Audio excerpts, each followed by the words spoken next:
Before the story begins, our title screen depicts its own story.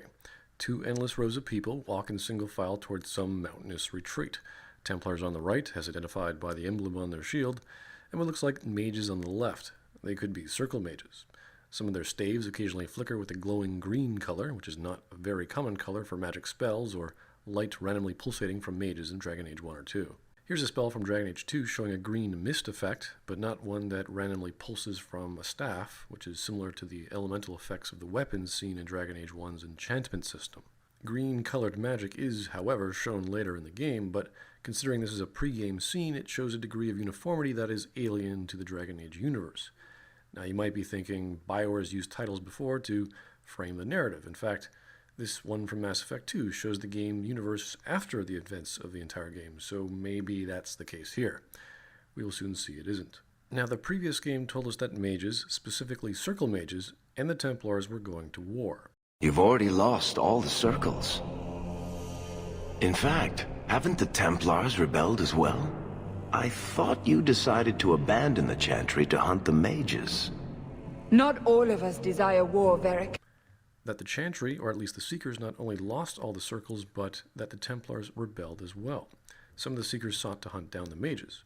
This is regardless whether the hero of Dragon Age 2, Hawke, sided with the mages or the Templars.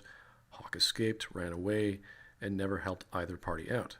This gives the writers a lot of options. Thus, in order for this scenario to take place, some type of exposition is required, or we have to ask, how did these innumerous Templars and mages come together? And more importantly, what was the point of Dragon Age 2? We click the New Game option, and it appears someone has replaced it with the Awesome button. We call it the Button Awesome connection now, where every time you press a button, something awesome happens. You're making me very nervous with that thing, you know. Now I am become Anders, destroyer of plots. The game's plot has fallen apart before it has even started. As if the slowed down time effect from the explosion makes me believe my graphics card couldn't process so many polygons, somewhat suspending my comprehension of this scene, my actual memory contains another explosion that occurred in the previous game, the initiation of the Mage Rebellion. But that whole scenario seemed to be rather moot, since mages and Templars at this title screen are seen peacefully walking along together. So where's the Mage and Templar war? What's the point of Dragon Age 2? We then go into selecting the base of our main character, who appears to be getting up from the previous explosion we may feel somewhat responsible for, in a very backhanded, guilty sort of way. Yeah, thank you, game. Our character turns around amongst a green, smoky environment, sees some glowing green figure on a higher incline, starts walking toward it, and then starts running away from what appears to be giant spiders while climbing up a steep incline. Let us pause to observe the main protagonist's cutscene power to the max, that is, the act of climbing. His left hand starts to rupture in green energy, we fade to gray, and we're back on the ground, while three gladiators circle us and we fade to black. Are you not entertained? Are you not entertained? Is this not why you are here? We awake on our knees with some sort of medieval bondage metal stalks over our hands because, gladiators only carry the large metal ones instead of their small fuzzy ones, while an additional fourth gladiator and company continuously point at us. Our left hand lights up uncontrollably like it has a mind of its own, like Gadar twirling a mental mustache, and our mistress and her cuck queen walk in. The gladiators sheath their swords into their invisible scabbards, and this party is finally getting some dialogue after 4 minutes. Tell me why we shouldn't kill you now. The rule of law? Waffle Tuesday. Because having the protagonist plead for their life without giving the audience any context of what happened when we know they're going to survive anyway will make them look pathetic and only make us angry on so many storytelling levels? Do you really want to kill off the main character in less than 5 minutes? Please don't answer that. The conclave is destroyed. Everyone who attended is dead, except for you. So what? What do I care? What was the conclave? You mean that thing the New Game button was primed with? Was that the player's fault? The character's fault? I'm sorry, I'm not caring about anything here. I just know I potentially spent 20 minutes on customizing my facial scars, and cheap threats of death aren't really working dramatically or for storytelling purposes. Oh, I've never seen this Bioware dialogue interface before. What is this alien device you have created? Explain this. I can't. Oh God, no. What do you mean you can't? I don't know what that is, or how it got there. You're lying! No. We need him, Cassandra. Why do you need him? Some dialogues give you the opportunity to respond emotionally to situations. When these opportunities appear, special icons will highlight the emotion tied to the response. Do you remember what happened? How this began? I remember running. Things were chasing me, and then a woman. A woman? A woman? What did happen? It will be easier to show you. So our butchy French mistress takes off the heavy metal stalks and just binds us with her shibari technique, like she's eventually going to start using a certain knot to later hogtie us. Wait, why does she want to show us? We're a prisoner. We're apparently the sole survivor of an explosion that killed all our people at whatever the conclave was that apparently the fourth wall breaking awesome button caused. And she was just about to kill us, but now we can walk around because we have amnesia, and it'll be easier for her to show us something. Not to say the show don't tell rule is bad, and this might be more efficient, and she might be very desperate, but how gullible and how desperate is she? Couldn't she at least interrogate us and determine how bad our amnesia is? Or supposed amnesia, that we're not a threat? How about finding out if there were any people we were with? What we were doing there? How about our name at least? How about anything? Unless we act, the breach may grow until it swallows the world. And how do you know this? And what do you want us to do about it? Maybe you should consult, I don't know, a magician about this magical demon hole in the sky stuff? Are we going to go and talk to one now? Did you have any magical specialist look at us while you had us dragged here? Each time the breach expands, your mark spreads, and it is killing you. And you know this how? It may be the key to stopping this, but there isn't much time.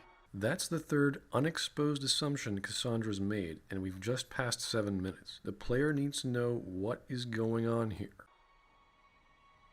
I understand. Right. Thanks for the confidence there, Amnesia Man. Now, this does give us some potential stakes and a reason to care for our protagonist, so that's a good storytelling element. The glowing green lighting on her hand is possibly killing us, and we need to find out, or we could die. In the process, we could save the world. It does look like it's hurting us, so there's a chance it might indeed kill us. They have decided your guilt. They need it. Right, even though more stakes are better, but it's still the whole death thing. The mark is going to kill us, or people will. Although an angry mob is more believable than magical glowstick fingers, so that's technically a good thing. The people of Haven mourn our most holy, divine Justinia, head of the Chantry. The conclave was hers. It was a chance for peace between mages and Templars. She brought their leaders together. Now they are dead. So whatever war or conflicts that spawned at the end of Dragon Age 2, that was all about to resolve itself, proving that the events of Dragon Age 2 were in fact pointless. The premise so far is that there's some female pope figure that's been Michael Bayed, which now equates to a hole in the sky with demons coming out of. Our protagonist might die by the green mark thing or by angry people. If anything, the intro is brief, and brevity is the soul of an audience not falling asleep. There will be a trial. I can promise no more. So we're free to check out the hole in the sky, but we're still going to trial. You're just setting us up to have an escape scenario then. This is compounded if you choose a rogue class where one of your first abilities is turning invisible. Now, setting a man free is probably not proper procedure before bringing a man to trial, but hey, hole in the sky, everyone's panicking. Sure, we can run with that. Your mark must be tested on something smaller than the breach. Okay, just stop. How does Cassandra know that Mark can do anything? I'm going to call him Mark now because he seems to have his own identity. So far, all it does is pulsate, apparently randomly or by her observations as a result of the breach getting bigger. While that's certainly a causal relationship between two objects, it's directed one way. Why and how would a pulsating green energy source on one's hand influence a hole in the sky? The audience doesn't really know anything or how to even test this thing. I'm assuming we're going to test this hypothesis by first acquiring a mage to do so. Shouldn't that be our first step? What are we doing right now? We're going to face some demons, we're going to kill them, and then what? Stare at the thing in our hand? Events are not connecting from Cassandra's untold plot, whatever that is. You may be saying, oh, that's suspense, that's mystery, No. That's just poor storytelling. We're trying to do a tutorial, and the story isn't telling the basics of why things are happening in the order they're happening. And while we could argue that they dragged us unconsciously back to their fort to lock us up, why didn't they keep us at the forward fort? The closer one that Leliana is at now? That means those 3 gladiators dragged us all the way back to our cell, just so Cassandra could talk to us, discover and ask us about nothing further, and then have her escort us all the way back by herself. What was the plan here? Marquis acts up again, and we're stuck in a scene from Warcraft 3. An infernal breaks a bridge or something, we fall down, Cassandra leaves us alone. We stand around, we find some weapons, there's no friendly fire, what is going on? Drop your weapon. Now! Give me one reason to trust you. What? You freed us after not interrogating us, abandoned us when danger occurred, and now you're telling us to drop a weapon when we could have been killed by the demons just because. You're not doing a very good job at being a jailer. Why should we trust you? Because my life is on the line. It is known. Is known. Where are all your soldiers? At the forward camp or fighting. We are on our own for now. I think this is what happens when a fickle French female fortuitously finds a finicky fling. She forgets her old ones. Or those 4 gladiators were Leliana's toys. Or every soldier at the camp that wanted to kill us simply doesn't follow Cassandra. Well, that's not coincidence. They were just people. But if Cassandra's the one in charge, and that was the main camp, who are they following?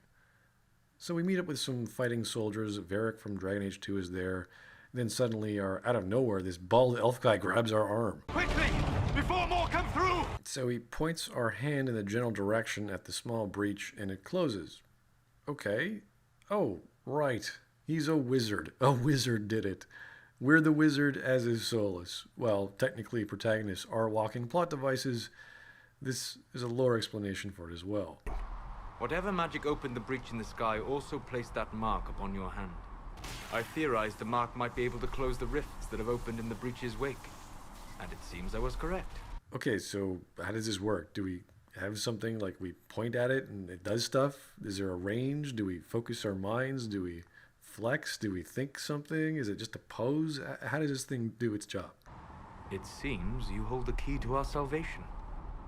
Okay, let's assume this is true. We are now a VIP of the world, if the world wishes to be saved from the Burning Legion, of course. We probably shouldn't be a grunt on the front lines anymore. Cassandra should be getting more guards to protect us. We'd be part of a spec ops team working in the shadows and being brought out only when it's rift sealing time after, let's say, an advanced team of vanguards clears out the place for us to do our jobs. Additionally, we should be immediately researching how this rift sealing ability is even possible should anything ever happen to us. This is like backup plan number 1. We gotta figure out how to stop these rifts, although it seems something like that was happening while we were asleep. Cassandra continues to have no concept or control of what's going on. Solas apparently kept us alive from the mark killing us as they escorted our now unconscious body to the second camp, which means he and Varric then went back to keep fighting here. He also provides some necessary info. Cassandra, you should know. The magic involved here is unlike any I've seen. This almost solidifies the protagonist as unique and currently essential to the story, sort of a mystery to be solved. The problem is, how the hell does Solas know anything about this? How does he know that a hand gesture would close a breach? He concluded that no mage could control such power, yet he, a mage, understood how it works. This makes Solas a mysterious stranger type of fellow who obviously has some secrets. This makes him plot integral at this point in the story. Now let's take a step back and think about what just happened. almost all the problems and comments that came from Cassandra have been lampshaded by Solas.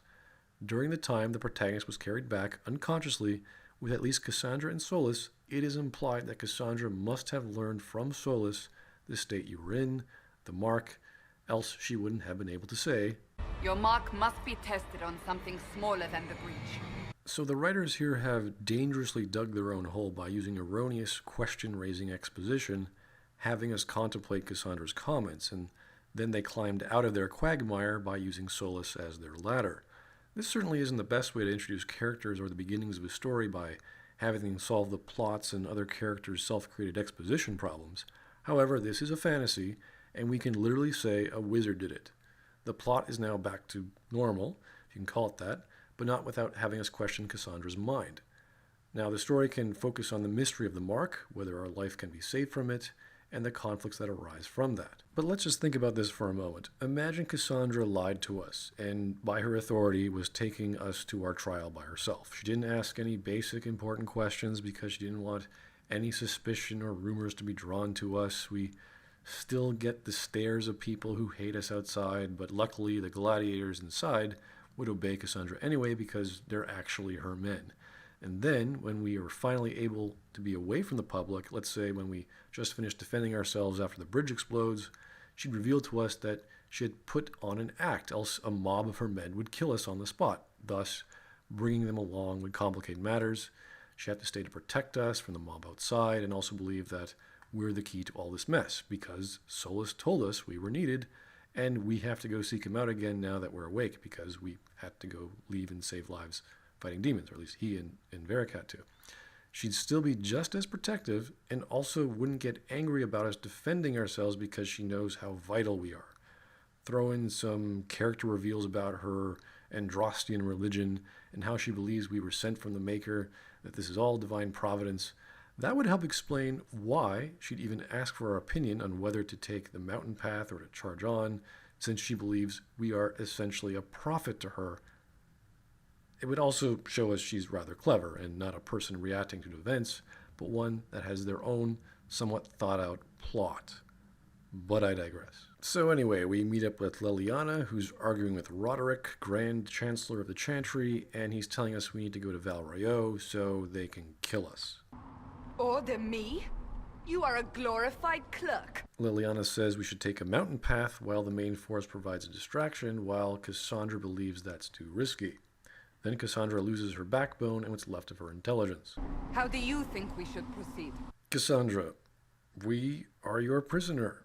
Why would you even assume we know anything about your military, their behavior, or your forces, their capabilities, or how long they've been fighting, the terrain they're on, etc.? I mean, we can't even remember what we were doing hours ago, and we were sleeping through it all. Do you really want to ask an amnesic dying man for military advice? Thankfully, there's an option to lampshade this stupidity. It's trying to explain why Cassandra, the person in charge supposedly, should give any agency to the player. It doesn't solve the problem, but at least the narrative is acknowledging how ridiculous this question is. Now you're asking me what I think. You have the mark. So that makes me a military commander? You're the military commander. We're an amnesic guy or girl with a glowing green power that's killing us. It's painfully debilitating as well. We just want to survive, not come into harm's way. Who do you think is best suited for making life and death decisions affecting the lives of your men in this situation? And you are the one we must keep alive. So it's your responsibility to keep us alive, so wouldn't you have the best knowledge of how to do that? The best way to keep someone alive is to keep them away from danger, like the demons trying to kill everyone. So, I don't know, here's an idea. You two guys figure out how to kill demons, then you do that, while Solas and I are far behind you, and we just start figuring out how this green thing works. Once you guys are done, you call us over, and we could try closing a rift or two. If your job is to keep the protagonist alive, the simplest solution would be to not put them in any danger. Since we cannot agree on our own, And did you even try? Who's in charge? Does everyone just have their own independent groups of men? Roderick doesn't seem to have any, let alone have any men respect him to follow him into battle. And Cassandra clearly doesn't listen to Roderick, so isn't she technically in charge? Betty, bring me everyone. Liliana, bring everyone left in the valley. What do you mean, everyone? Everyone. And why couldn't you have asked Liliana to have done that before? I mean, you asked her to come to the forward camp, and then what? I mean, you were eventually going to go after the conclave again to reclaim it, but, you know, it doesn't matter if you took the mountain path or the enemy head-on, you still had to get your forces up there. So now Liliana has to go back to the valley, get all the people, come right back. This is extremely inefficient. So now we can see the effects of the first choice of the game, which doesn't really amount to anything. If we charge ahead, we go with the soldiers, we see one of them die, we find a Fade Rift, we close it, we meet it with the returning character Cullen. I hope they're right about you. We've lost a lot of people getting you here. Well, that kind of seems like an odd consequence of choosing to go with the men you're helping, but hey, it's war, fine. Let's also contemplate the number they would have saved if they just kept the protagonist at the forward camp as opposed to dragging him all the way to the furthest one and then bringing him all the way back.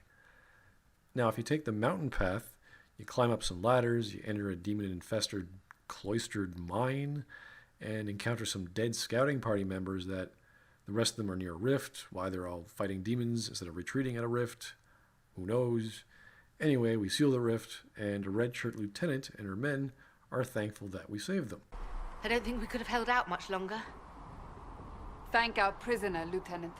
Now, we have to think at this point that Cassandra or Liliana or whomever's in charge, we don't know yet, had ordered the lieutenant and company to come up here. A lot of them died and were on the verge of being wiped out. While this was going on, one of our prisoners, that's us, who was escorted to one of their further away bases, after trekking all the way back here, whom after giving Cassandra orders to come here, arrived on the scene and then saved the lieutenant's life. This means Cassandra is either incompetent, afraid, indecisive, or this is just one of many unorganized, extremely inefficient military displays in the story so far. Yes, things are chaotic, but this is just blatantly obvious praise for the sake of it. He insisted we come this way. The prisoner? Then you... Yeah, pretty wild, huh? We're a prisoner and she's asking us for help. It's great. Man, lady, did you join the wrong group of people. And it just keeps getting worse. So we keep going, and we discover that the conclave was the Temple of Sacred Ashes. That is where you walked out of the Fade, and our soldiers found you. They say a woman was in the rift behind you. So those three gladiators were either very close, had excellent eyesight, or the Fade Rift we were in was gigantic. So we get to the breach, Liliana's behind us. Hey, good job getting everyone, Liliana. What an army you have there. Solas thinks if we seal this rift, it'll seal the breach above it. Okay, cool. Then let's find a way down. And be careful. Yeah, come on, hurry up already. This is now in Saturday morning cartoon levels of exposition. Although, if we do walk around, we do get some other exposition, so that's okay. You know this stuff is red lyrium, Seeker. I see it, Varric. But what's it doing here? Yep, red lyrium. We're just walking all over it. Remember that small idol that was shaped into a sword that turned Meredith into a Power Ranger? The same idol that turned a magic-resistant dwarf, Bartrand, into hearing voices and going crazy? Well, there's buckets of it here. It's on the walls, the floor, it's in the air, it's in the form of giant glowing stalagmites. This isn't safe. This is not how you introduce the deadly poisonous substance by having the player traipse about in it and nothing happens. Hi there, Chekhov's gun. How's it going? All right, BioWare, right. Yeah, it's just not deadly anymore. So we hear the weird booming voice talk about a sacrifice. We hear a flashback of the divine. Cassandra has some weird eyebrow malfunction. We see the flashback, and then Solas tells us the rift isn't sealed, but it's closed. Okay, so there's different kinds of rifts. Interesting. We then have to open the rift so we can properly close it, which will attract demons. Okay, and of course that just involves pointing our hand at it. Yep, that's Mark. He just, does stuff. Like the protagonist, the Mark is our walking plot device. I'm beginning to think that we're irrelevant and what really matters is the Mark, which doesn't say much for our character being alive. That means demons. Stand ready. Right. Stand ready next to the glowing red poisonous objects. Pfft, what's lore? What's that?